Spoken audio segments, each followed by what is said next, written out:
So he approached me when the war began, create not only a cultural event, but an event that will really give support to Ukrainian people in such a difficult moment, but through art. We also decided to go with the specific charity to support children, because adults can cope with difficult situations easier than children. Children are the ones who have no protection against such situation, you know. And for them, this traumatic experience will stay for life. So maybe a whole generation of Ukrainian children will now have this trauma, you know.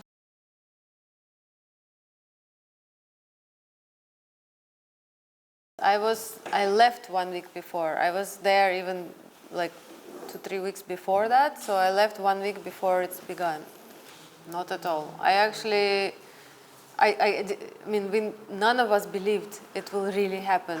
We were a little bit worried. We thought, okay, maybe something will happen, but that it will be such a war and all the way and with such destruction, we could never imagine in the worst dream, you know. Some family, yes, but my nearest family now is out of Ukraine, but it took some time. So my father got out from Kiev almost 3 weeks after the beginning. And my other family from my mother's side, who lived in Mariupol, we didn't have connection with them for more than 1 month. So we didn't know if they were even alive.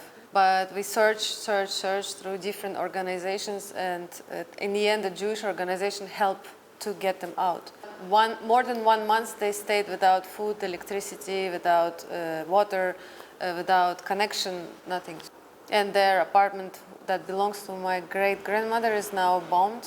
Relatives, no, not anymore. Not anymore, luckily. But in other places in Ukraine, I have still relatives and I still have a lot of friends everywhere. More than concerned, I am horrified. Just the city is destroyed completely. Thousands of innocent people are dead. More than 10 years, actually.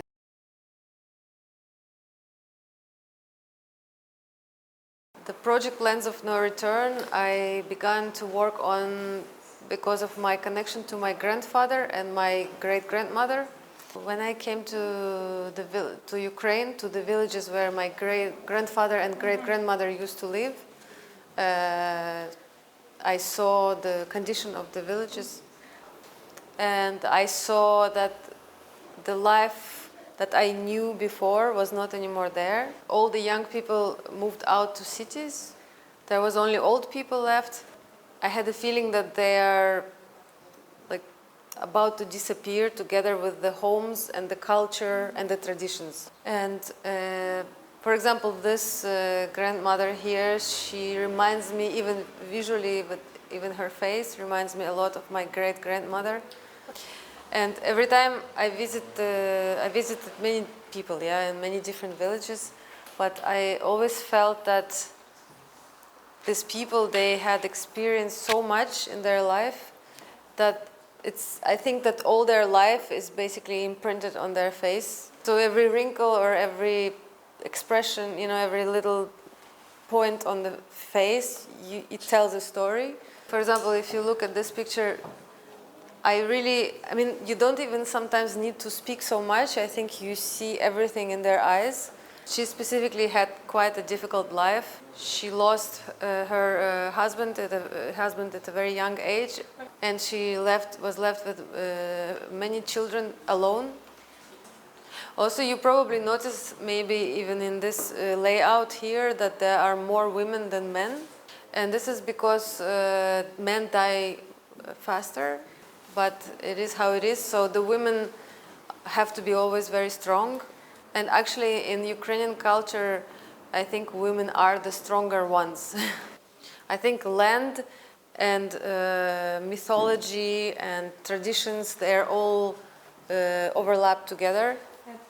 But I thought it was also quite symbolic, especially for this specific exhibition.